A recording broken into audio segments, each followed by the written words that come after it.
Ona kila kitabu cha Matendo 4 mstari wa 13. Matendo ya Mitume 4 mstari wa 13. Biblia nasema walipoona ujasiri uliopo ndani ya Yoshua, ujasiri uliopo ndani ya Yohana na Petro, wakasema hakika hawa wana Mungu. Waliona ujasiri ndani ya Petro na Yohana, wakasema hawa wana Mungu. Haleluya. Kwa nini? Wanaelewa Yesu ni jemedali wa vita.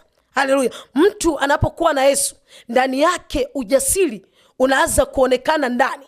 Haleluya. Na kumbuka nikasema kwamba ujasiri ni silaha mojawapo ya kiroho. Zipo silaha nyingi. Kitabu cha Efeso kinaeleza, haleluya, kwamba imani ni silaha, amani ni silaha, neno ni silaha. Haleluya. Zipo silaha mbalimbali, lakini silaha ambayo nilikuwa napenda tutembelee nayo leo ni silaha ya ujasiri. Haleluya. Kwa sababu adui anaweza akatumia hofu. Hofu ni silaha mojawapo ambayo adui anaweza akatumia kwako kwa ajili ya kuangamiza. Anaweza akatumia hofu kwa ajili ya kuharibu ndoa yako. Anaweza akatumia hofu kwa ajili ya kuua huduma. Anaweza akatumia hofu kwa ajili ya kusababisha mauti. Anaweza akatumia hofu katika sekta mbalimbali. Hofu ni silaha mojawapo ambayo kuzimu wanaitumia kwa ajili ya kumwangusha mtu. Haleluya. Na nikasema tutatembea katika mifano miwili kwenye Biblia ambayo itatusaidia na kutuweka mahali pazuri. Haleluya. Nikatoa mfano kwenye kile kitabu cha Wafalme wa Pili 4 mstari wa 8. Wafalme wa Pili 4 mstari wa 8. Wafalme wa Pili 4 mstari wa 8 unatuambia kitu gani? Unaeleza habari za mwanamke Mshunami ambaye Biblia inasema alikuwa na cheo.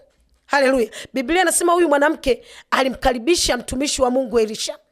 Alivyomkaribisha mtumishi wa Mungu Elisha, Biblia inasema akawa akimtunza. Haleluya. Kiasi kwamba lile jambo ambalo alikuwa analifanya la kumtunza mtumishi wa Mungu liligusa moyo wa Mungu. Lilipogusa moyo wa Mungu, likagusa moyo wa Elisha. Sikiliza, jambo lolote ambalo unafanya ni zuri, linagusa mioyo ya watu. Haleluya. Uwe na uhakika linamgusa mpaka Mungu, linagusa mpaka moyo wa Mungu. Biblia nasema Elisha akamuita Gehazi, akamwambia huyu mwanamke amekuwa akitutunza. Haleluya. Huyu mwanamke tuombe nini Mungu amfanyie? Haleluya. Kitu gani tumuombe kwa Mungu? Biblia inasema hivi kwamba Gehazi akasema kwamba huyu mwanamke inaonekana hana mtoto. Mme anaye na mme wake ni mzee, lakini hana mtoto. Haleluya.